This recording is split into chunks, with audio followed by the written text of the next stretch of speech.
మాజీ మంత్రి అయ్యన్న పాత్రుడు ప్రస్తుతం మనకు అందుబాటులో ఉన్నారు. సార్, సభ ఎలా ఉండబోతుంది అనుకుంటున్నారు రేపు?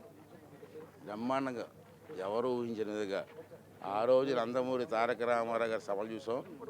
దాన్ని రెట్టింపుగా అవుద్దని చెప్పిన భావన. ఎందుకంటే నందమూరి తారక రామారావు గారు మార్పును కోరుకున్నారు, దాన్ని ప్రజలు అంగీకరించారు. కానీ ఈ సభ ఏంటంటే ఈ రాష్ట్రానికి నష్టం జరుగుతుంది, మా పిల్లలకి నష్టం జరుగుతుంది, మా పిల్లల భవిష్యత్తుకి నష్టం జరుగుతుంది. కాబట్టి మా పిల్లలని మా రాష్ట్రాన్ని మేము కాపాడుకోవాలని ప్రజల్లో ఒక ఆలోచన వచ్చింది. అంచేత రెట్టింపు జరుగుతుంది, ఉత్సాహంగా జరుగుతుంది. దాంట్లో అనుమానం లేదు. సక్సెస్ఫుల్గా భారతదేశంలో ఈ సభ చూస్తారు అందరూ టీవీల ద్వారా. బా, ఆంధ్ర రాష్ట్రంలో విజయనగరం జిల్లాలో ఏ సభ జరిగిందిరా అని అనుకోకపోతే అడగండి నన్ను. మీరు అప్పట్లో ఎన్టీఆర్తో కలిసి పాదయాత్ర చేశారు, తర్వాత చంద్రబాబు గారితో కలిసి పాదయాత్ర చేశారు, మూడో జనరేషన్ లోకేష్తో కూడా కలిసి పాదయాత్ర చేశారు. ముగ్గురులో ఎవరు ప్రజల్లోకి అద్భుతంగా వెళ్ళారనంటే ఏం చెప్తారు? ఎన్టీ రామారావుతో ఎవరిని పోల్చుకుంటామండి? అతనితో పోల్చుకోవడానికి ఎవరు లేరు, భారతదేశంలో లేరు. నన్ను అడిగితే నేను వేరే విధంగా అంతా పనిచేశాను. మంత్రిగా అతని దగ్గర 3 సార్లు పనిచేశాను. దగ్గరగా కూర్చొని మాట్లాడుకున్నాం రాజకీయాలు. భవిష్యత్తు ఇచ్చింది నాకు 25 సంవత్సరాల్లో ఎమ్మెల్యే చేశాడు. యంగెస్ట్ ఎమ్మెల్యేని ఆంధ్రప్రదేశ్ ఆ రోజు నేను. 27 సంవత్సరాల్లో మంత్రి చేశాడు నన్ను, technical education minister. Youngest minister in India ఎవరు చేశారండి?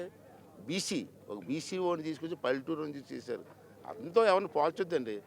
మిగతా నాయకులు బాధపడినామని, కానీ ఎన్టీ రామారావుతో పోల్చే అర్హత భారతదేశంలో ఎవరికి లేదు. కాకపోతే అతను లైన్ వేరు, చంద్రబాబు నాయుడు ఆలోచన వేరు. చంద్రబాబు నాయుడు ఆలోచన ఏంటంటే ఆర్థికంగా ప్రజలు పైకి రావాలా, అంతే. ఆర్థికంగా పైకి రావాలంటే రాష్ట్రం బాగుపడాలా, రాష్ట్రంలో వనరులు రావాలా, వనరులు పెంచినప్పుడే ప్రజలు బాగుపడుతున్న ఆలోచన అతను వెళ్ళాడు. ఇక చంద్రబాబు నాయుడు గారి అదృష్టం ఏంటంటే అతను ముఖ్యమంత్రిగా ఉన్నప్పుడు అతను ఎవరు గుర్తించలే. మొన్న అరెస్ట్ చేసిన తర్వాత అతను గొప్పతనం బయటపడింది. 90 దేశాల్లో ధర్నా చేశారండి. ఇక్కడ ఆంధ్ర రాష్ట్రంలో అర్థం ఎక్కడో దేశాలు ధర్నా చేశారు. వాటి చంద్రబాబు నాయుడు అప్పుడు తెలిసింది. చంద్రబాబు నాయుడు లైన్ వేరు. ఇవాళ 4.5 సంవత్సరాలు రాష్ట్రం ఎంత పాడైపోతే మీరు చూస్తే మీరు తెలిసి యాజ్ ఏ ప్రెస్గా మీకు అందరికి తెలిసి చూస్తుంటారు. మళ్ళీ ఈ రాష్ట్రాన్ని బాగు చేయాలంటే ఒక చంద్రబాబు నాయుడు చేయగలడు అనే ఆలోచన జనాల్లో వచ్చింది. అంచేది సక్సెస్ఫుల్గా జరుగుతుంది, ఎక్కడి విని జరుగుతుంది, ప్రజలందరిలో మార్పు ఉంది. రేపు ఈ సభ మాకు శంకారం, ఎన్నికల శంకారం ఇదే మాకు. ఈ సభ చూసిన తర్వాత ఇంకా 10 టీవీలు జగన్మోహన్ రెడ్డి ఇంట్లో సభ ద్వారా నారా లోకేష్ నోటి వెంట ఏం చెప్పించబోతున్నారు? అంటే పార్టీ లైన్ని జనాల్లోకి ఏ విధంగా తీసుకెళ్ళబోతున్నారు? అడగాలి, నేను అడిగితే చెప్తాను. ఎవరితో ఏం చెప్తాను, నాకు ఉన్నట్టు అవగాహన అయితే ఒక నాయకుడిగా రేపు రాష్ట్ర భవిష్యత్తు కోసం ఏం చేయాలా, దానికి మా పార్టీ కట్టుబడి ఉంటుందని చెప్పి మేమే కదా, లోకేష్, చంద్రబాబు నాయుడు గారు, అలాగే మాకుతో పయనిస్తున్నటువంటి జనసేన నాయకులు సోదరుడు పవన్ కళ్యాణ్ గారు, అందరం కూడా ఒకటే మాట, ఒక నిర్ణయానికి వచ్చాం. ఈ రాష్ట్ర భవిష్యత్తే మా లక్ష్యం. ఇప్పుడు అన్యాయం జరిగిన అన్ని వర్గాల వారికి న్యాయం చేసే బాధ్యత మేము తీసుకుంటాం అన్నటువంటి సంకేతం ఇస్తారని నా భావన. పాదయాత్రలో ప్రతి నిమిషం మీరు ఆయన వెంటున్నారు, నారా లోకేష్ని ప్రోత్సహించారు, మార్గదర్శకత్వం చూపించారు, దిశానిర్దేశం కూడా చేశారు. ఒక మాట చెప్పండి, పాదయాత్రకు ముందు నారా లోకేష్కి, పాదయాత్ర కంప్లీట్ అయిన ఇప్పటి నారా లోకేష్కి తేడా ఏం గమనించారు? చాలా తేడా ఉంది. ఆ రోజు స్టార్ట్ చేసే ముందు చాలామంది నాయకులు, ఆ పార్టీ నాయకులు అయితే ఆయన అడగలరా, మాట్లాడగలరా, దేనికైనా సమాధానం చెప్పగలరా, అసలు రాజకీయ ఆలోచన ఉందో కుర్రవాడికి అని మాట్లాడారు. ఈవేళ పాదయాత్రలో నేను అతనితో వెళ్తుంటే ప్రతి వాళ్ళు అడిగిన క్వశ్చన్లు కానీ, ప్రజలు అడిగిన సమాధానం కానీ చెప్తూ ఉంటే ఎంత ఆలోచన పరిణితి పొందిందో చూస్తే నాకు ఆశ్చర్యంగా ఉంది.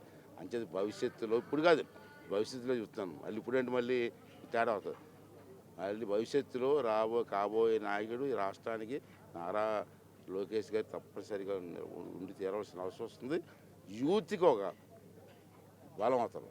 జగన్ చేసినా, చంద్రబాబు చేసినా, లేకపోతే రాజశేఖర రెడ్డి చేసినా, షర్మిల చేసినా, పాదయాత్ర ఎవరు చేసినా ఎవరు ఎలాంటి ఆటంకాలు లేకుండా, ఇబ్బందులు లేకుండా సాఫీగా పాదయాత్ర చేశారు, స్వేచ్ఛగా చేశారు. కానీ నారా లోకేష్ పాదయాత్ర అలా స్వేచ్ఛగా సాగిందా? లేదు. ఎందుకంటే జగన్ పాదయాత్ర చేసేటప్పుడు నేను ఆర్ఎన్బి మంత్రిగా ఉన్నాను.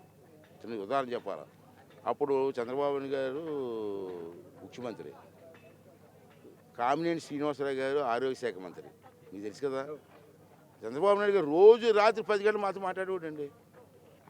జగన్ పాదయాత్ర పనులు లైన్లో వెళ్తుంది, మీరు ఒక రోజు ముందు వెళ్ళి రోడ్డు మీద బొక్కలు ఏమంటే కప్పండి మమ్మల్ని.